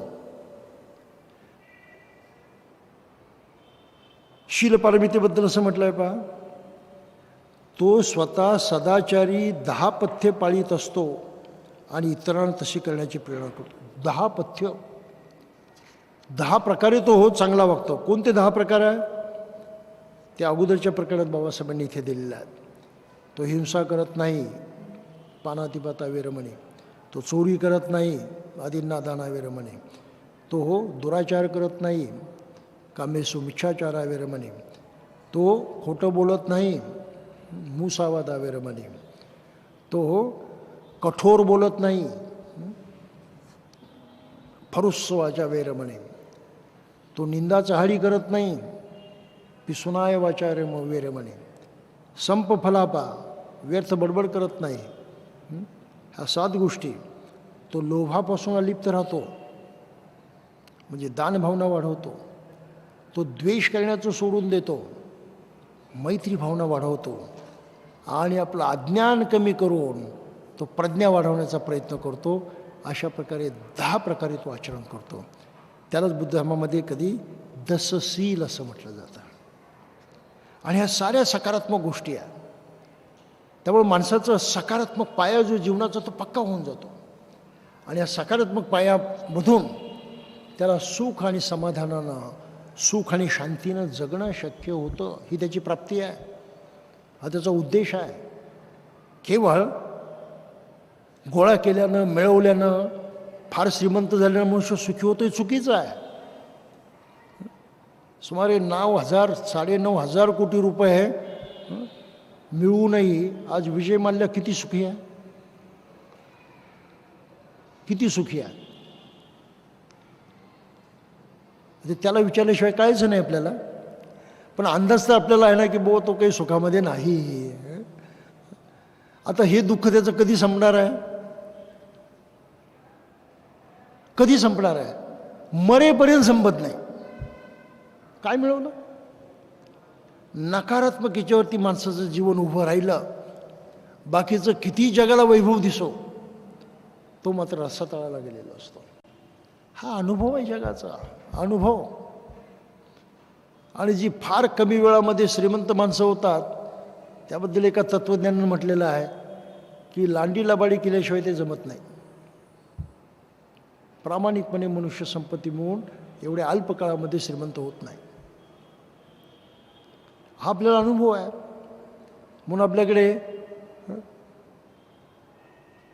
एन्फोर्स डायरेक्टरेट आहे, मनी लॉन्ड्रिंगचे कायदे आहेत. डिस्प्रपोर्शनेट संपत्ती मिळवली त्याच्यावरती कारवाई होते. तुमचा पगार तर एवढा आणि एवढं कसं काय मिळालं? हे कायदे काय आले? माणूस तेवढ्या प्रकारे लबाड्या करतो म्हणून. आणि या लबाड्या करणारी माणसं खरंच सुखी आहेत का? नाही. ज्यानं काळा पैसा मिळवला तो साईबाबाला जाऊन काही दान करेल. काळा मिळवला आहे, भीती कायम आहे, मनामध्ये डास्त आहे, चुकीच्या पद्धतीने मिळाला, चुकीच्या पद्धतीने मिळवला. मग ती बोच कमी कशी व्हायची? मग देवाकडे जायचं, त्याला दान द्यायचं. बाबा जरा माझ्याकडे लक्ष ठेव, हे तुझा वाटा तुला घे, तूही माझा भागीदार हो. म्हणून देवळामध्ये संपत्ती गोळा होते. हे मानसिक कारण आहे. किती गोरगरीब असो, किती गरजू लोक असतो, त्यांना कुणी छदाम देत नाही. पण अमिताभ बच्चन त्या मुंबईतल्या गणपतीला मात्र मुकुट वाहन करतो. सिद्धिविनायक पायी चालत जातो इथे. ही सारी नाटकं आहेत. याच्या पाठीमागं काळं धन असतं, काहीतरी गुन्हेगारी प्रवृत्ती असते, मन खात असतं, बोचत असतं. आणि त्यातून मुक्त होण्यासाठी आणि शिवाय आपण किती दानी आहोत ते जगाला दाखवण्यासाठी खोटेपणानं हे अशा प्रकारचे कारनामे लोक करतात. इतकं वाईट आहे. म्हणून जे काही आपले काही विचारवंत बोलून दाखवतात ती गोष्ट खरी आहे. काल एका विचारवंताने इथे मुद्दाम बोलून दाखवलं की अमेरिकेमध्ये सुद्धा जेवढं सोनं नाही, त्यांच्याकडे म्हणे 30,000 टन सोनं आहे फक्त. अमेरिकेकडे सोनं किती आहे? 30,000 टन. जगातलं सर्वात बलाढ्य राष्ट्र. आणि भारतामधल्या एका देवळामध्ये 1.25 लाख टन आहे ना गडबड. हे नुसतं सारं सोनं त्या देवळामधलं काढलं तर या देशातली गरिबी नष्ट होऊन जाईल. एवढी संपत्ती आज देवळामध्ये दडून ठेवलेली आहे. कोण त्याचे मालक? कोणी फालतू माणसं. म्हणून धर्माच्या नावानं मनुष्य किती पागल झालेला आहे, किती वेडा झालेला आहे, त्याची किती पिळवणूक आणि छळवणूक होते हे आपल्याला याच्यामधून दिसून येईल. देवाला काय गरज आहे सोन्या चांद्याची? देवाला काय गरज आहे पैसे अडक्याची? काही गरज नाही, त्याच्या काही कामाचं नाही. परंतु त्या निमित्तानं मजा मारणारे दुसरे लोक असतात, शोषण करणारे दुसरे लोक असतात. हे आजही भारतीय माणसाला कळत नाही, मेजॉरिटीना कळत नाही. हे अज्ञान आहे. दान कुठे करायचं ते माहीत नाही, शिलानं कसं वागायचं ते माहीत नाही, सकारात्मक जीवनपद्धती माहीतच नाही. तर नकारात्मक याच्यामध्ये आपण अडकलेलो आहोत. म्हणून जीवनात पूर्णता साधण्यासाठी आपल्याला सकारात्मक मार्गानेच गेलं पाहिजे. पुढे मग विचारतात, दान आणि शील जर पालन केलं तर एक परिणाम होतो ताबडतोब, इमिजिएट. माणसाला शांत आणि निवांत वाटतं, टेन्शन दूर होऊन जातं, चिंता दूर होऊन जातात, काळजी कुठली उरतच नाही. अशा प्रकारे त्याला शांतीचा अनुभव होतो. त्याला मनःशांती म्हटलेलं आहे. म्हणून पुढची पारमिता सांगितलेली आहे. सुबुतीनं विचारलं, बोधिसत्वाची शांती पारमिता कशी असते? आणि त्यावरती तथागतांनी उत्तर दिलं, या पारमिते तो स्वतः क्षमाशील होऊन इतरांना तसे होण्याची प्रेरणा देतो. क्षमाशील असतो, कोणी काही अपराध केला क्षमा करतो त्याला, त्याकडे तो सुडाच्या भावनेनं, बदला घेण्याच्या भावनेनं पाहत नाही. आणि आपलं व्यवहारातलं जीवन कसं असतं? कोणी विरोधी बोलला की आपण काय समजतो त्याला? वैरी नंबर 1 नाही त्याच्यामध्ये. त्याचं वेगळी समज म्हणजे माझं काही नुकसान नाही त्याच्यामध्ये. आपण ते समजून घेतलं पाहिजे, जाणलं पाहिजे, त्याची आहे तेवढी किंमत केली पाहिजे. पण माणसालाच आपण फेकून देतो, माणसाला वैरी ठरवतो. हे आहे ना व्यवहारामध्ये. म्हणून नुसतं एकमेकाचं पटलं नाही तर ते एकमेकाचे वैरी होऊन बसतात. नकारात्मक, दोघांनाही सुख नाही, दोघांनाही काही चांगलं लाभत नाही, दोघांचंही नुकसान ठरलेलं. काही लक्षात येतं आपल्या? ह्या इतक्या बारीक सारी गोष्टी आहेत जी सायकोलॉजी आजही आपल्या मानसशास्त्रज्ञांना कळत नाही, इतकी ती डीप आहे. तर शांती माणसाला केव्हा मिळू शकते? निर्दोष व्यवहार केला तर शांती, सदोष व्यवहार केला तर अशांती ठरलेलं आहे. आणि ज्या अर्थी भारतामध्ये खूप लोकांना ब्लड प्रेशर आहे, त्या अर्थी सदोष व्यवहार करण्यामध्ये ते मागे आहेत. असं म्हणाल, सदोष व्यवहार करण्यामध्ये ते पुढे आहेत, निर्दोष व्यवहार करण्यामध्ये ते फार मागे आहेत. म्हणून एवढ्या लोकांना ब्लड प्रेशर झालं. ब्लड प्रेशर का होतं? चिंता आहे, काळजी आहे, तणाव आहे. चिंता, काळजी, तणाव का निर्माण होतो? काहीतरी गडबडीनं करतो, वागतो म्हणून. तेव्हा आपली गडबड आहे ते, आणि त्यामधून या गोष्टी होतात. आता तर अशी परिस्थिती निर्माण झाली, म्हणे मागे पेपरमध्ये बातमी आली होती की 20 वर्षांच्या मुलांना हार्ट अटॅक. हा तो गजबच झाला. पूर्वीच्या काळात 60 ओलांडली तरी त्यांना हा हार्टचा काही प्रॉब्लेम नव्हता. आजही खेड्यामध्ये अनेक लोक आहेत 100 गाठतात तरी हार्ट काही त्यांचं कमजोर होत नाही, अगदी पक्कं असतं. आणि इथे आम्ही 30-40 कुठे गाठतो, कुठे नाही तर सुरू BP केव्हा येऊन आपल्या शरीरामध्ये हे वास्तव्य करतो पत्ता लागत नाही. किती लोकांना BP आहे. कुठल्याही दवाखान्यामध्ये जा, तिथला डॉक्टर पहिलं काम काय करतो? एक तर रांगाला हात लावेल, ताप आहे का विचारेल, नाहीतर दुसरं काम BP बघेल. त्याशिवाय पुढचं काही बघत नाही तो. इतकी परिस्थिती निर्माण झालेली आहे. आणि एक काळ असा होता BPचं नाव कोणी घेत नव्हतं, लोकांना प्रॉब्लेमच नव्हता तो. तर नकारात्मक जीवनपद्धती ताणतणाव निर्माण करते, अशांती निर्माण करते, आणि त्यामधून आरोग्यसुद्धा धोक्यात येतं. त्याचा अर्थ आहे शांती पारमिता त्या दृष्टीनं महत्त्वाची आहे. कुशल कर्म त्याला पाली भाषेमध्ये म्हटलेलं आहे. आणि हे सर्व करावं लागतं जिद्दीनं. ती जिद्द, यालाच म्हटलं वीर्य पारमिता. म्हणून सुबुती विचारतो, तथागताची वीर्य पारमिता कशी असते? आणि बुद्ध त्याला म्हणतात या पारमितेत तो पाचही पारमितांच्या परिपूर्तीत अखंड मग्न राहतो आणि इतरांना तसेच करण्याची प्रेरणा देतो. ह्या परिपूर्ण जीवन पद्धती जगण्याचं जे मार्ग आहे, पारमितांचा मार्ग आहे, त्या मी जगणारच, तसं वागणारच, या जिद्दीनं तो जगतो. दान करायला जिद्द लागते. जिद्द मनात येत नाही तो पण तुम्ही दान करू शकत नाही.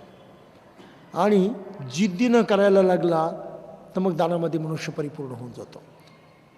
दिल्यानं कमी होत नाही हा महत्त्वाचा सिद्धांत आहे. लोकांची चूक तिथे होते. दिल्यानं म्हणे कमी होतं, आपलं जातं, संपतं. नाही होत. देता फार तर एखादी वस्तू एवढीच आहे, फार काही देत नाही. परंतु मिळवता इतकं प्रचंड जी एरवी कुठल्याच मार्गाने मिळत नाही. काय मिळवता? त्या माणसाचा विश्वास, त्या माणसाची सहानुभूती, त्या माणसाची आपुलकी. एक दिवसासाठी नाही, पुढे येणाऱ्या सर्व काळासाठी. किती मिळवलं काही लक्षात येतं आपल्या?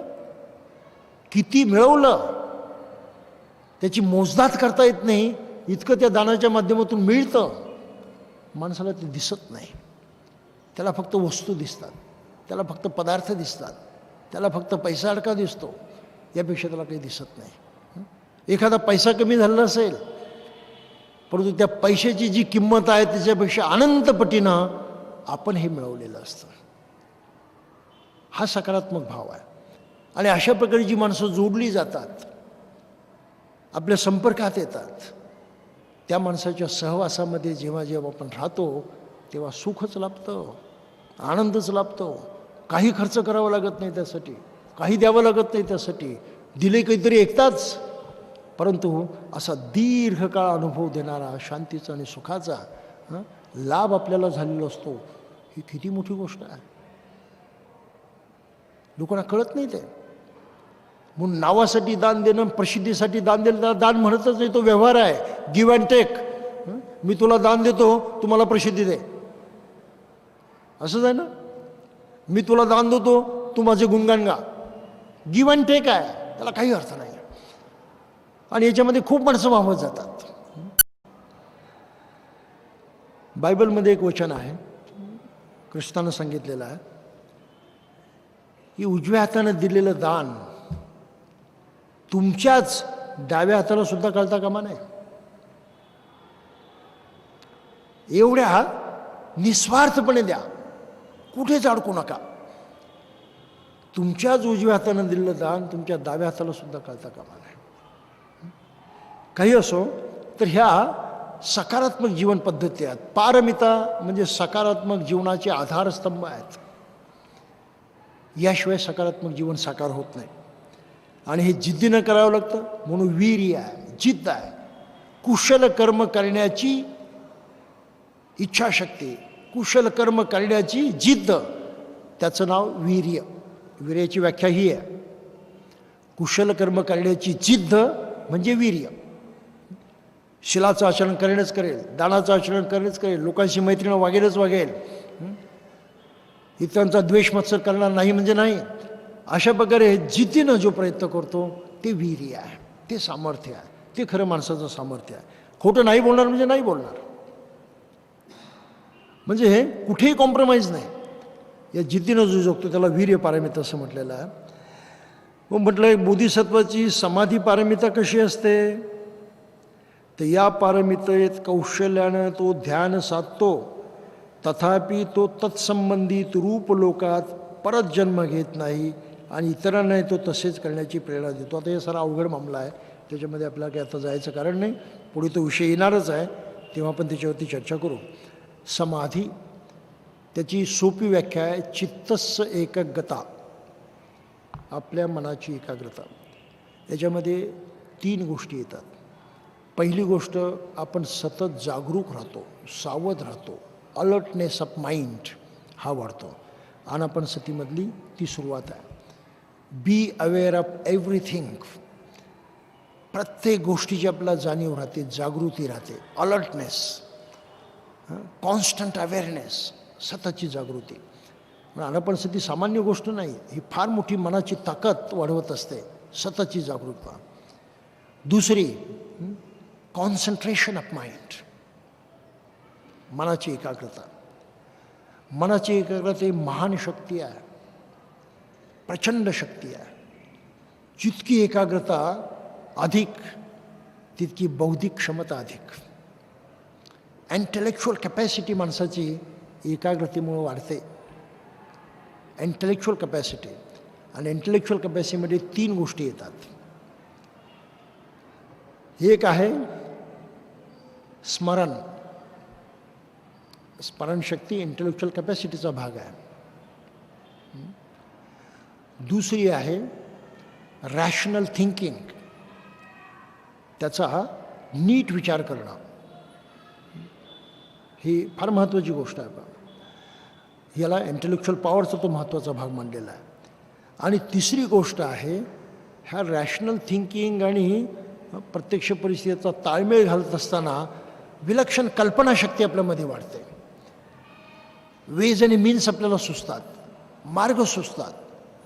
ती कल्पनाशक्ती असते. That is power of imagination.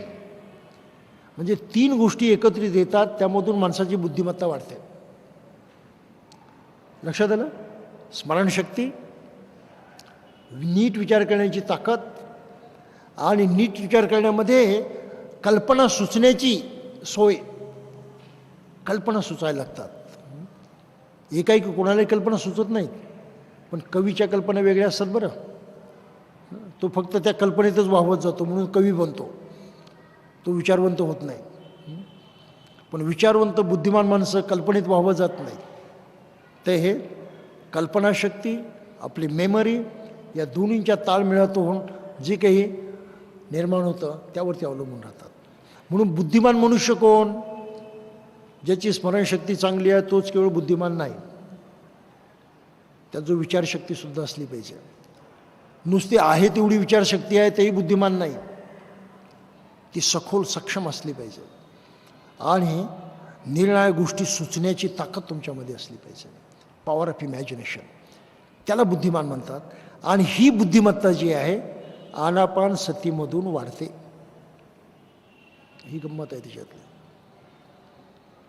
आनापानसतीचे आम्ही हे प्रयोग केलेला आहे. माझ्या कॉलेजमध्ये प्रयोग केला विद्यार्थ्यांच्या बाबतीमध्ये, ज्यांना आम्ही श्रामणी दीक्षा देऊन ठेवलं होतं. आम्ही हा प्रयोग केलेला आहे ऑलरेडी. की जी 3rd क्लासची मुलं आमच्या कॉलेजमध्ये आलेली होती, ती सारी पहिल्याच वर्षी फर्स्ट क्लासमध्ये पास झाली.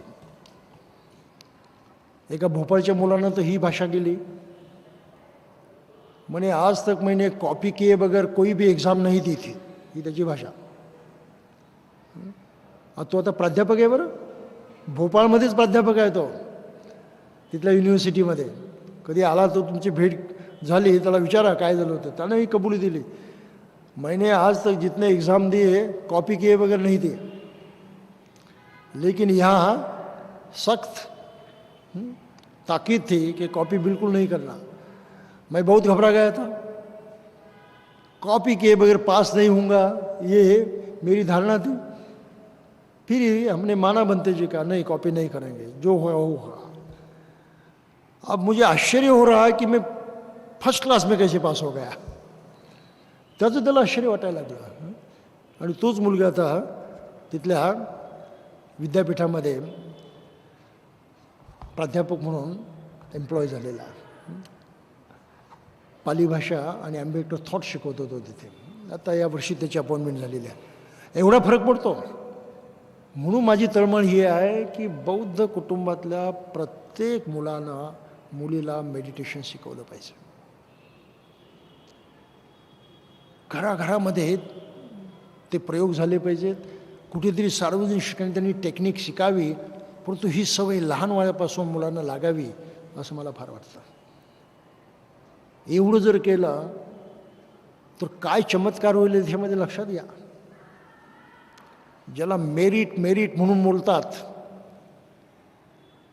त्या मेरिटवरती कब्जा फक्त आमचा असेल, बाकीच्यांना तिथपर्यंत नाही पोचता यायचं. मागे पडण्याचं कारणच नाही. तर हे मेरिट जर वाढायचं असेल समाजामध्ये तर समाधी भावना वाढली पाहिजे. समाधी भावनेमधली ही सुरुवात आहे आनापानसती. आणि त्याबरोबर पॉझिटिव्हिटी ऑफ माइंड वाढवण्यासाठी मैत्री भावना असते. त्यामुळे एकीकडे जीवनाचा पाया सकारात्मक पॉझिटिव्ह मैत्री भावनेवरती आधारित, आणि दुसरीकडे आपल्या बौद्धिक शक्ती ज्या आहेत त्या परमोच्च टोकाला विकसित करायच्या. पक्की एकाग्रता असली पाहिजे. एकाग्रता, जाणीव, जागृती दोन गोष्टी वाढल्या, बौद्धिक ताकद वाढलीच. हे मानसशास्त्र आहे बुद्ध धर्मामध्ये. लोक शिकायला तयार नाहीत, लोक जाणायला तयार नाहीत. धम्माच्या नावानं भलतंच काही करत बसतात तर म्हणतात आम्ही धार्मिक. फालतूपणा आहे तो सगळा, नकारात्मक गोष्टी आहेत त्या सगळ्या. म्हणून समाधी भावना वाढली पाहिजे. आणि बुद्धाचं म्हणणं आहे की या समाधी भावनेतून तुम्हाला प्रज्ञेचा अनुभव येतो. प्रज्ञा म्हणजे नुसतं ज्ञान नाही. BA झाला थोडीशी प्रज्ञा आली, अजिबात नाही. MA झाला जास्त आली, अजिबात नाही. PhD झाला प्रज्ञावान झाला, बिलकुल नाही. हे व्यावहारिक ज्ञान आहे. बुद्धाच्या प्रज्ञेमध्ये मोडणारं ते ज्ञान नाही. बुद्धाची प्रज्ञा कशी आहे की जे तुम्ही बुद्धीनं जाणता तशी तुमची भावना होऊन जाते. म्हणजे बुद्धी आणि भावना ह्या दोन्हींचा संतुलन जेव्हा निर्माण होतं,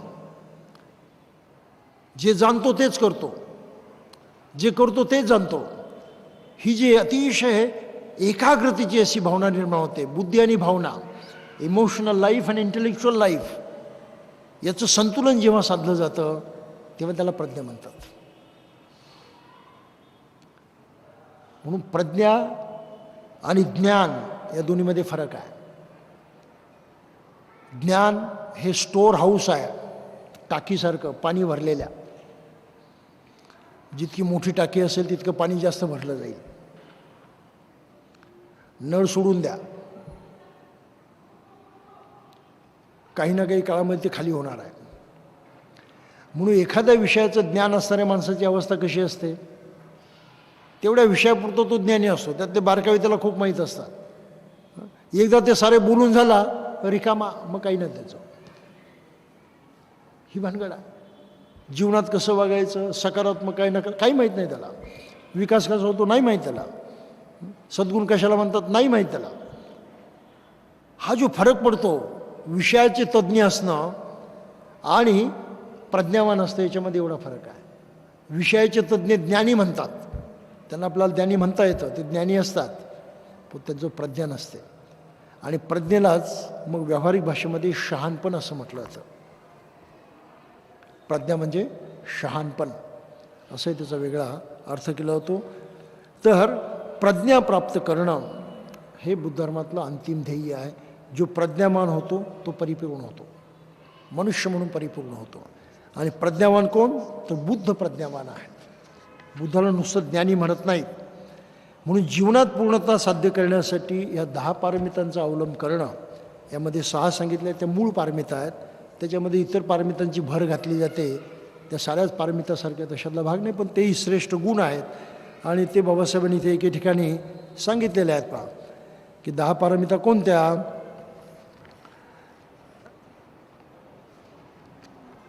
तर त्यांचं शेवटचं जे पहिलं प्रवचन जे आहे त्याच्यामध्ये ते आलेलं आहे. त्यात त्यांनी काय म्हटलेलं आहे. बा शील ही पारमिता आहे, दान पारमिता आहे, उपेक्षा पारमिता आहे.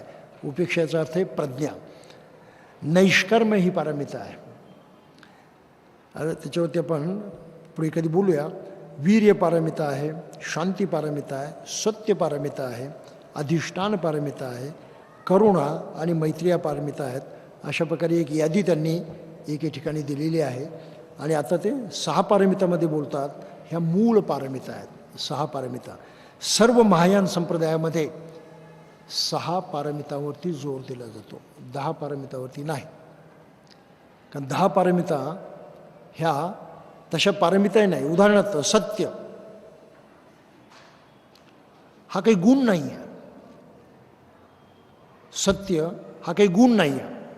जसं दान हा गुण आहे, देण्याची भावना, दुसऱ्याच्या कामी पडण्याची भावना, तो गुण आहे. तिथे काही ॲक्शन आहे, कर्म आहे. शील, विशिष्ट प्रकारे आचरण करण्याची प्रवृत्ती, त्या प्रकारचा प्रयत्न, तिथे काहीतरी करण्याची गोष्ट आहे. सत्याच्या बाबतीत काय करणार आपण? कशाला सत्य समजणार? म्हणून सत्य पारमिता ठरत नाही. त्याप्रमाणे अधिष्ठान म्हणजे निश्चय, पण अधिष्ठान म्हणजे वीर्यसुद्धा आहे. वीर्य म्हणजे निश्चयच आहे. म्हणून अधिष्ठान आणि वीर्य याच्यामध्ये गल्लत होते. म्हणून अधिष्ठान पारमिता ठरत नाही. करुणा आणि मैत्री दोन्ही एकच गोष्टी आहेत. मैत्रीतून करुणा वाढते, करुणेतून मुदिता वाढते, मुदितून उपेक्षा वाढते. त्यामुळं करुणा आणि मैत्री ह्या दोन्ही एका ठिकाणी आलेल्या गोष्टी आहेत. त्यामुळं ती वेगळी पारमिता आहे. तीही ध्यानपारमितेमध्ये येते. ध्यानातून मैत्री वाढते, मैत्री भावनेच्या ध्यानातून करुणा वाढते, मैत्री भावनेच्या ध्यानातून. म्हणून त्यांचा गोष्ट समावेश समाधीमध्ये होतो. नैष्कार्यमय म्हणजे काही विशिष्ट गोष्टी करण्यापासून अलिप्त राहणं. उदाहरणार्थ हिंसा करणार नाही, पण ते शिलामध्ये आलंच ना. चोरी करणार नाही, शिलामध्ये आलंच ते. म्हणून नैष्कार्यमय ही वेगळी पारमिता असत नाही, तीही शील पारमितेमध्ये येते. म्हणून मूळ पारमिता ज्या आहेत त्या फक्त 6 आहेत. दान, शील, शांती, वीर्य, समाधी, प्रज्ञा. ह्या 6 पारमिता ह्या मूलभूत पारमिता आहेत. आणि या पारमितांचं आचरण करण्यासाठी प्रयत्न करणं म्हणजे जीवनामध्ये पूर्णत्व साधण्याचा प्रयत्न करणं, अशीही बाबासाहेबांनी इथे मान्य केलेली आहे. आता हे पूर्णत्व का साध्य करायचं? प्रत्येक माणसानं परिपूर्ण झालं पाहिजे का? कशासाठी? नाही झालं तर, परिपूर्ण नाही झालं तर, याचं उत्तर जे आहे त्यासाठी आपल्याला पुढच्या प्रकरणापर्यंत थांबावं लागणार आहे. कारण त्यामध्ये तो महत्त्वाचा भाग बुद्धानं सांगितलेला आहे की जीवनात पूर्णत्व साधणं हा धम्म आहे. पण तू पूर्णत्व कशाला म्हणतात? तर निब्बाण प्राप्त करणं म्हणजे धम्म आहे. निब्बाण हे पूर्णत्व आहे. मनुष्य पूर्ण केव्हा होतो? निर्वाण प्राप्त करतो तेव्हा तो परिपूर्ण होतो. म्हणजे बुद्ध धर्मामधलं अंतिम ध्येय काय आहे? स्वर्ग नाही, आत्म्याची मुक्ती नाही. आत्ता जीव असताना परिपूर्ण होणं म्हणजे निब्बाणाची अवस्था प्राप्त करणं, हा बुद्ध धर्मातला शेवटचा ध्येय उद्दिष्ट आहे. निब्बाण प्राप्त करणं, परिपूर्ण होणं. परिपूर्ण झालं त्याच्या पलीकडे जायला काही गरजच नाही. ही किती महत्त्वाची गोष्ट ठरते. म्हणून निब्बाण प्राप्त करणं हा धम्म कसा आहे हे आपण पुढच्या वेळेस लक्षात घेऊ. आता फक्त एवढं ठेवायचं लक्षात की पारमिता म्हणजे सकारात्मक जीवनाचा ठोस पाया. सकारात्मक जीवनाशिवाय आपल्या जीवनाला खरं म्हणजे काहीही आकार येत नाही, काही अर्थ लाभत नाही. आपण विनाशाकडे जात राहतो, आपण विकासाकडे जात नाही. म्हणून सकारात्मकता स्वीकारणं हा बुद्ध धर्मातला एक फार महत्त्वाचा संस्कार आहे. बी पॉझिटिव्ह.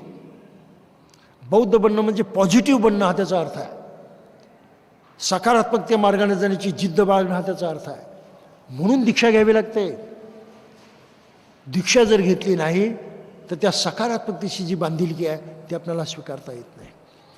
म्हणून जन्मानं कोणी बौद्ध होऊ शकत नाही. दीक्षा घ्यावीच लागते, ती जबाबदारी स्वीकारावीच लागते.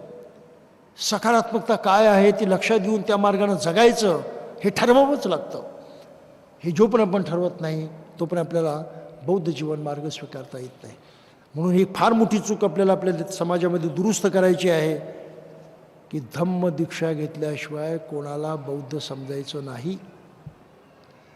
आणि धम्म दीक्षा घेण्यासाठी लोकांना तयार करायचं यासाठी की त्यांच्याही जीवनाचा पाया सकारात्मक व्हावा म्हणून त्यांची सेवा करायची, त्यांना मदत करायची, त्यांच्या कामी पडायचं. म्हणून बुद्ध धर्माचा प्रचार करणं हा इतर धर्माचा प्रचार करण्यासारखं नाही.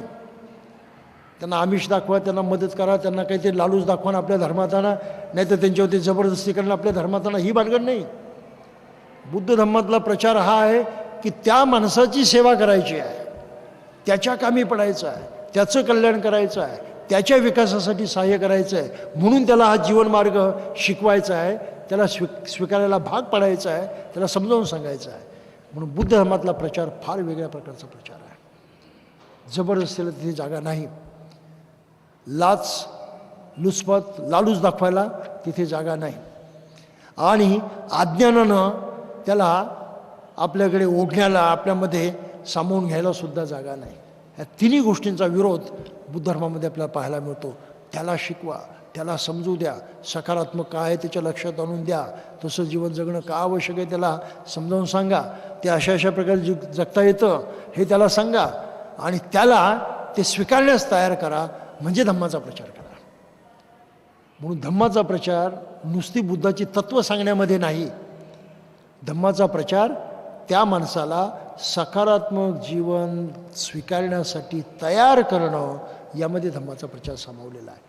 आणि मग पुढे ते सकारात्मक जीवन कसं जगायचं त्याचं विवेचन मग बुद्ध शिकवणीप्रमाणे करणं, याला सुद्धा धम्मप्रचार म्हटलेला आहे.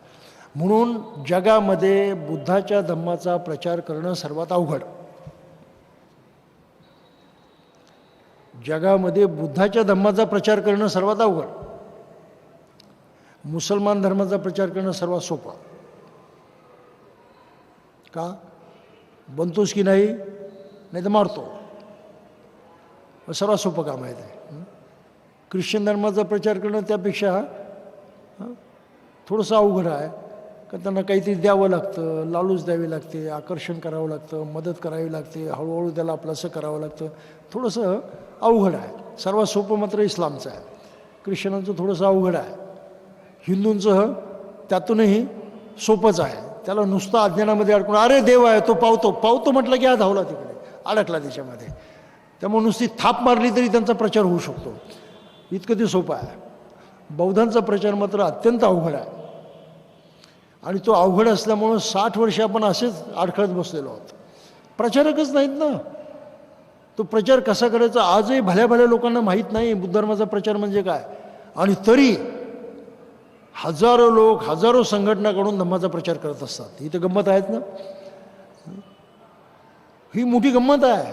मला इतकं आश्चर्य वाटतं हे सारं बघून, की बुद्धानं शिकवलं काय, बुद्धानं सांगितलं काय, धम्म त्यांचं आहे काय, याचा काही पत्ता नसताना आम्ही प्रचारक मात्र म्हणून लोकांच्या पुढे जातो. इतकी विचित्र स्थिती आहे. काही असो, याच्यात परिवर्तन घडलं पाहिजे आणि हा नवा पाया आपल्याला समाजाला देता आला पाहिजे, जेणेकरून प्रत्येक मनुष्य आपल्या जीवनामध्ये पूर्णत्वाकडे जाईल. पूर्णत्वाकडे जाणं म्हणजे महान होणं, पूर्णत्वाकडे जाणं म्हणजे श्रेष्ठ होणं. आम्ही या देशामध्ये, आम्ही या मानव समाजामध्ये श्रेष्ठ होऊ शकतो. श्रेष्ठ होणं, पूर्ण होणं हे आमचं कर्तव्य आहे. या जिद्दीनं जेव्हा आपण बुद्ध धर्माकडे पाहू तेव्हा आपला मार्ग एकदम मोकळा झालेला असेल. भारत बौद्धमय करण्याचं जे बाबासाहेबांचं स्वप्न होतं ते आपण पूर्ण करू शकू. तर बंधूंनो, त्या दृष्टीनं आपण आपली तयारी करणं हेच खऱ्या अर्थानं धम्म समजणं आहे. ती तयारी होत नसेल तर आपण धम्म समजत नाही असा त्याचा अर्थ होईल. तर तूर्त आपण इथेच थांबूया सकारात्मक नकारात्मक पायाच्या ह्या मुख्य मुद्द्यावरती, आणि पुढच्या वेळेस निब्बाण कसं प्राप्त करायचं त्या संदर्भामध्ये लक्षात घेऊया. जय भीम.